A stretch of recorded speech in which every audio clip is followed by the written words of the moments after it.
nobenega sektorja, saj nismo firma. Jaz sem vodja medicinskega tima. In mi, bogata ustanova, smo zelo lahek plen za pregon, znanost proti verovanju. Kakšna antisemitska rit je pa on? Z največjim veseljem ti bom povedala, Roger. In to tisti hip, ko mi boš poskušal prepričati dostop do pacientke, ki jo zdravim in za katero ti nimaš nobenih pristojnosti.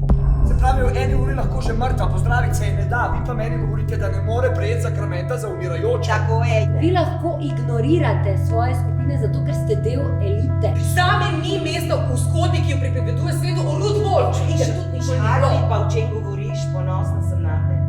Če se bomo uklonili temu pritisku, se ne bomo nikoli več pobrali. Ampak, če mene vprašaš, so tvoji resnični sovražniki kar tukaj, v tvoji lastni hiši. In ja, imeli bomo sestanek, da postanemo tim, ki je pozdravil demenco, kar bi lahko prineslo Nobelovo nagrado. Njen spol je pomemben, njeno judovstvo pa ne. Zakaj?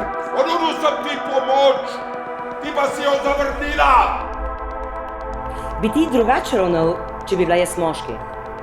Čutil sem to moč, kada imam tako vrv okoli njegovega vratu in sam tegniti moram, pa ga bom povlekla k sebi. Vi ubijete človeka!